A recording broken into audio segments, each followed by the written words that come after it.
everyone. Today I am going to give the description on the topic of the toys that ran away.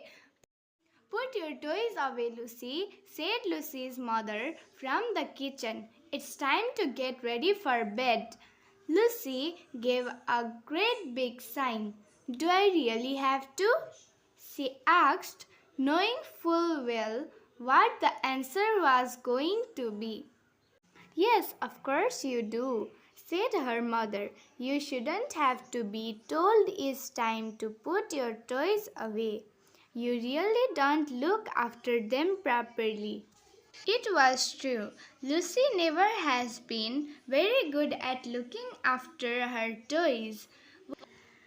Once she left her beautiful new doll outside in her pram, and the doll had become ruined after it rained. Then she had carelessly dropped her tea set on the floor, and some of the cups had broken.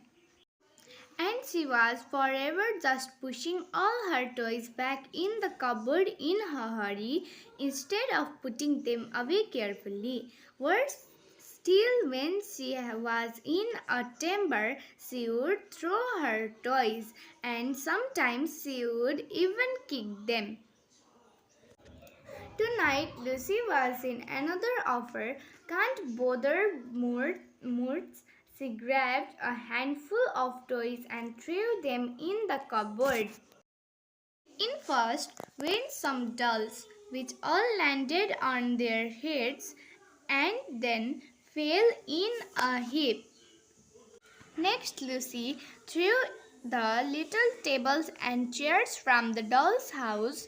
They landed with a bounce and came to a stop in the corner without even looking behind her. Lucy then picked up some puzzles and a speaking rope and tossed them into the cupboard too. They landed with a crash on the floor of the cupboard as well. That's that, said Lucy. She closed the cupboard door, squashing the toys, then more, and went into the bathroom to have her bath. Inside the toy cupboard, Teddy, one of the toys, spoke. I am not going to stay there a moment longer, he said.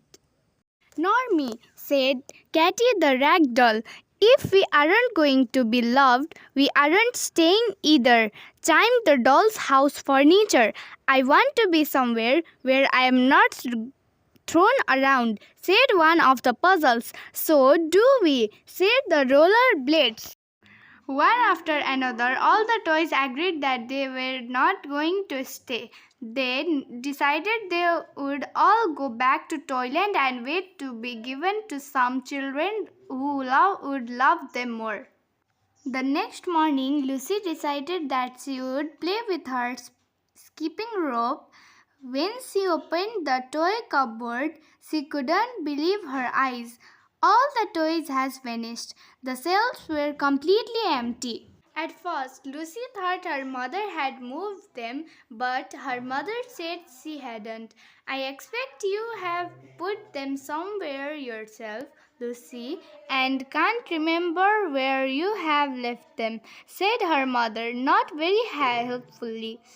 All day, Lucy searched her high and low for her missing toys, but they were nowhere to be found. She went to bed in tears that night, wondering if she would ever be able to play with her toys again. She was already missing them terribly. That night, Lucy was suddenly woken by a noise in her bedroom. Was she seeing things, or was that a little fairy at the bottom of her bed? Who are you? Asked Lucy. I am the special messenger from Toyland, replied the fairy. I have been sent to tell you that all your toys have run away back to Toyland because you treated them badly.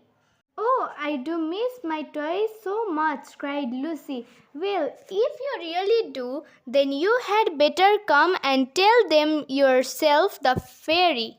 With that, the fairy floated over to Lucy and took her hand. The fairy beat her wings so fast that they became a blur. At the same time, Lucy felt being lifted from her bed out of Lucy's bedroom window. They both flew from fields and forests until it became too misty for Lucy to see anything at all. Suddenly, they were floating down to the ground. The mist lifted and found herself in the grounds of a huge fairy tale castle with tall, pointed with warm yellow lights twinkling from the windows. "This is Toyland Castle," exclaimed the fairy as she led Lucy to a large door. The fairy knocked on the door. "Do enter, please," said a voice. Lucy found herself in a large, cozy room with a huge log fire. Sitting in the corner was a kindly-looking little man wearing a carpenter's apron and holding a broken wooden doll. "Hello," he said. "You have come to ask your toys to take, haven't you?" "Where?" "Yes," said Lucy, not really quite knowing what to say. "It's up to them to decide." "Of course," said the little man. "They come back here if they are mistreated, if they are broken."